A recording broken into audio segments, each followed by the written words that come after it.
Okay, here we are in my backyard, kind of your basic yard, and off to the side I have set up two bee colonies, which I've been keeping off and on for about 7 years.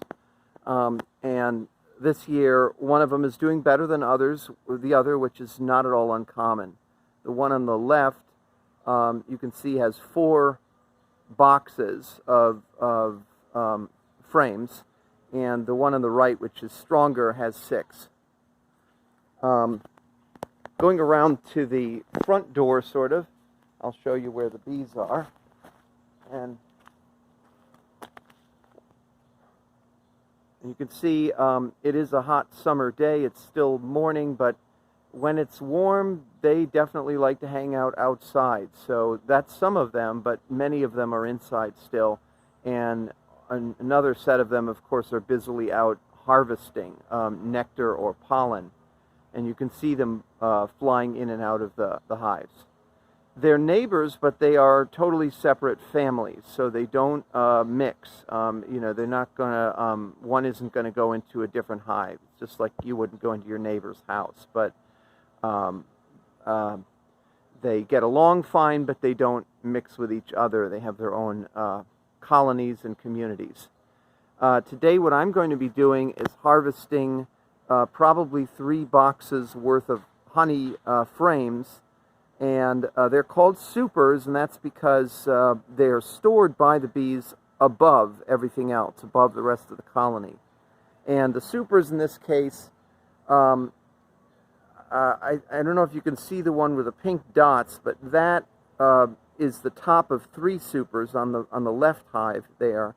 And that one is not yet ready because, at least as of a week ago, they had not capped off the nectar. And what that tells me is that they haven't, first of all, they haven't fully filled it up, the little cells, but also, more importantly, they haven't reduced the water content.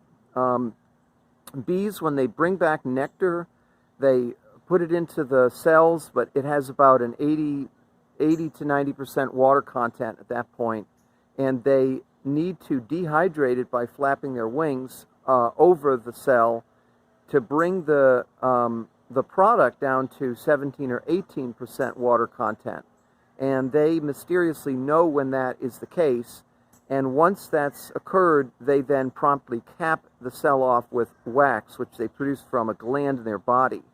And once it's capped, the honey, which is it's honey at that point, is going to be impervious from getting rehumidified because the wax won't allow water in, and also the low water content, the 17%, will prevent bacteria from being able to thrive in that honey. So honey, once it is properly capped and preserved, can last indefinitely. And in fact, there's a famous story of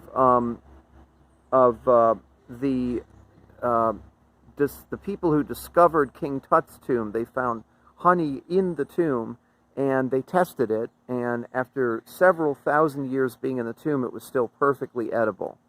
So anyway, all of that to say that the top box with the pink polka dots is not yet ready, and so I'm actually going to be moving that off to the side and not using it. But the next 2 down, the light blue one and the dark blue one, are, I think, going to be ready. It's always a bit of a crapshoot. You have to see what the situation is on the day of harvest. Also, on the hive to the right, there's only 1 box, the very top one, that's going to be ready. And so I'm going to have 3 boxes of hopefully beautiful capped honey. I'm expecting between 70 and 100 pounds total. Each box is between about 25 and 35 pounds of actual usable honey. And it could be a lot less, but I hope for a good result. The boxes below the supers are known as the brood chamber, and basically that's the nursery. That's where the queen bee lives and lays all of her eggs, and where the young larvae are hatched or deposited and grow and mature into adult bees. And it's also the nursery where essentially newly born bees within the first week or so of their life will tend to the hatchlings, really, the ones that just have come out, and also to the forming larvae that they have to make sure are doing okay in their cells. So it's quite an elaborate process, and I try not to go in there except to just inspect them, but certainly not to take anything from there. They do have honey supplies in there, typically around the outer edges of the brood chamber boxes, essentially kind of food for quick access, and then you can think of the supers as their pantry for storage and ultimately for winter use. You may be wondering what the bees are going to be able to eat if I take all of their stores, and the answer is what we do is we take the actual honey off, and we then start feeding the bees a sugar syrup mixture that I can pretty easily produce myself in my kitchen. And I have learned or been told that the bees don't particularly care whether they're eating actual honey or sugar water, and they can turn this sugar water syrup into a form of honey that they can use throughout the winter. It's not proper for sale or probably enjoyable for human consumption, so it's a real no-no to sell sugar syrup honey and present it to the public as real honey. That's, I think, actually illegal. So basically, we have a narrow window here in July to August where we want to get the honey off of the hive and harvest it and start feeding the bees the sugar syrup. And after that, until the end of the year, I don't plan, of course, to be harvesting, because that's going to all be based on sugar syrup. So that's a brief tour of how the bees operate, and I'll show more when I'm actually doing the harvesting process. And again, I'm kind of racing against time because we're supposed to have some rain. Bees can do okay in a little bit of rain, but if there's a steady pour, they really, that's life-threatening. So it's kind of neat to watch when a storm starts. They very quickly sort of head down into their hives and stay there. And of course, the hives are watertight and secure for them. What else was I going to say? Can't remember. I had something else. Oh, a little bit about the positioning of the hives in the yard. The basic idea here is to have it set up so the bees don't become a nuisance to neighbors. This is pretty uncommon that it would happen, that they would be a nuisance. But to minimize the possibility of that, you can see I have a lot of neighbors around me. I mean, I actually counted, and I think I have 7 people contiguous to my property. Anyway, I put them this way, facing kind of away from my yard and into some bushes. And the point of this is to get the bees, they come out, and they don't have anywhere they can go low to the ground. So the bushes or the natural terrain essentially guides them up. And they go up above the hive, and they go where they decide to go. In this case, and really every year since I've had them, and I don't think you'll be able to see this, but they go up over the hive, and they fly up over the bushes there, beyond the trees, and probably to the nearby creek.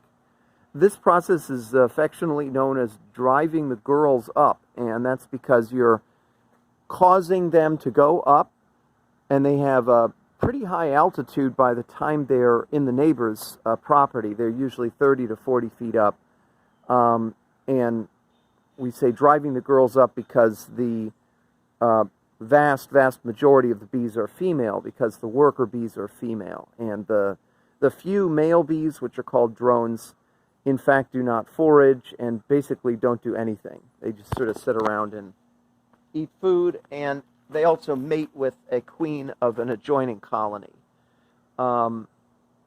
So that's driving the girls up, and in the whole 7 years I've been doing this, I've never once received any complaint, and in fact I've never had anybody come to me and say, any comment that would suggest that they know I'm keeping bees.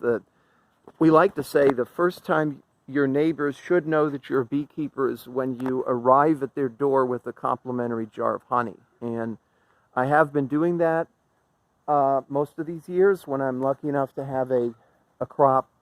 And of course, people are usually delighted at that point. So it's kind of managing public relations, and very, very low likelihood that you're going to have complaints.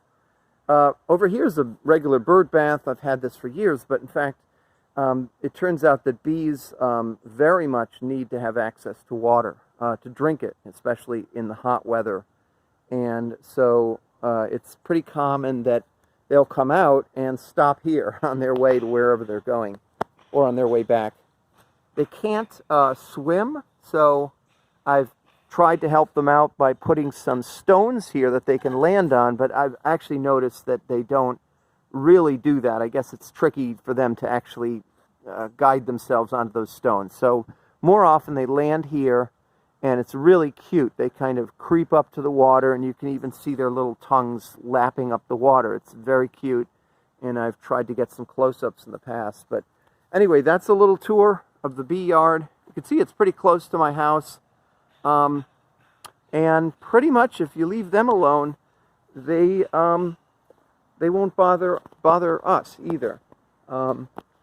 So the next video is going to be getting ready for preparing the hives to be removed, or the frames to be removed.